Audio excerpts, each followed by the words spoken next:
হয় মই পূৰ্বতো তাৰমানে সামাজিক মাধ্যমত এই কথাটো তাৰমানে লিখি আছোঁ যিহেতুকে এইটো ব্ৰহ্মপুত্ৰ নদীখন ইয়াত পাই গৈছিলেহি এটা ব্ৰহ্মপুত্ৰৰ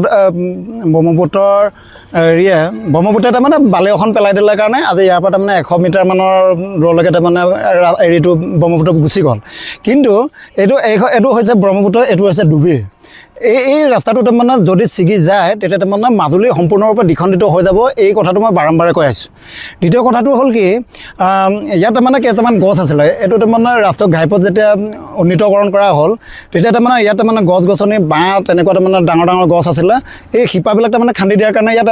ডাঙৰ ডাঙৰ ঘাট সৃষ্টি হৈ গ'ল যাৰ ফলত তাৰমানে এই তাৰমানে ৰাস্তাটো অত্যধিক তাৰমানে বেয়া হ'বলৈ আৰম্ভ কৰিছে এটা কথাটো হ'ল কি তেখেতসকলে যদি এই বছৰ ইয়াত যদি কাম কৰিব বিচৰা নাছিলে তেতিয়াহ'লে ইয়াৰ গছ গছনিবিলাক বা বাঁহবিলাক তেনেকৈ ৰাখিব লাগিছিলে তেতিয়া নিশ্চিতভাৱে এইটো অকণমান সুৰক্ষিত হৈ থাকিলেহেঁতেন কিন্তু এতিয়া খান্দি দিয়াৰ পিছত ইয়াত একো কাম নকৰিলে অৱশ্যে মই এটা কথা স্বীকাৰ কৰিব লাগিব আমাৰ যিটো কাৰ্যবাহী অভিযন্তা আমাৰ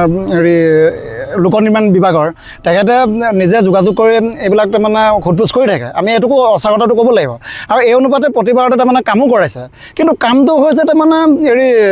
আপোনাৰ সুপৰিকল্পিত নহয় এই কাৰণে কৈছোঁ সুপৰিকল্পিত নহয় আজি ইয়াত ছিগিছে ইয়াত তাৰমানে মাটি এখন ইয়াত পেলাই দিছে পানীটো তললৈ যাব নোৱাৰা হৈ যাব গতিকে এই বস্তুটো এনেকৈ থাকি যাব কিন্তু কথাটো কি আজি তেনেকৈ আজি 1.5 কিলোমিটাৰমান আগৰ পৰাই তাৰমানে এই পানীটো টানি আনি পেলাই ইয়াত তাৰমানে পৰিছেহি ইয়াত কি কৰিব লাগিছিলে তেখেতসকলে তাৰমানে উপযুক্ত তাৰমানে ৰেইন কাৰ্ডৰ ব্যৱস্থা কৰিব লাগিছিলে হয় আমি ইয়াত পকাৰে তাৰমানে ৰেইন কাৰ্ড নিৰ্মাণ কৰি দিবলৈ কোৱা নাই যিহেতুকে ইয়াত মাটি পেলাব অহা বছৰ গতিকে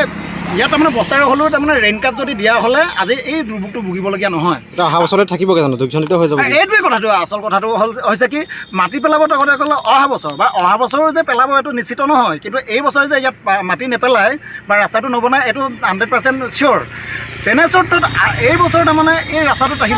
থাকিব নাই আজি সাধাৰণ বৰষুণৰ পানীতে প্ৰায় আধামান তাৰমানে ৰাস্তাৰ কঢ়াই লৈ গুচি গ'ল তলটো পপুলাৰ হৈ গৈছে তলটো পপুলাৰ হৈ গ'ল এই বহুত ভিতৰলৈ গুচি গৈছে ইয়াত যিকোনো মুহূৰ্তত ইয়াত 4-5 ঘণ্টা মানে নাইট চুপাৰ চলি থাকে এই নাইট চুপাৰ যিকোনো মুহূৰ্তত ইয়াত বহি যাব পাৰে ডাম্পাৰ কাম কৰা ডাম্পাৰে তাৰমানে বহুত মাটি কৰি ইয়াত অহা যোৱা কৰি থাকে ইয়াত পৰি যাব পাৰে ইয়াত যিকোনো মুহূৰ্তত তাৰমানে ভয়ংকৰ এটা তাৰমানে দুৰ্ঘটনাৰ সন্মুখীন হ'ব পাৰে গতিকে বিভাগ বা আমাৰ মাজুলী ডিষ্ট্ৰিক্ট এডমিনিষ্ট্ৰেশ্যনে এই কথাটো একদম গুৰুত্ব সহকাৰে লৈ ইয়াত মানে এই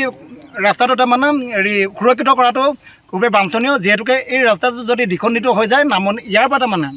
এই মধ্য মাজুলীৰ পৰা নামনি মাজুলীলৈ নিমিষতে শেষ হৈ যাব যিকোনো খবৰৰ বাবে যোগাযোগ কৰক আমাৰ এই নম্বৰত 9181 307 2221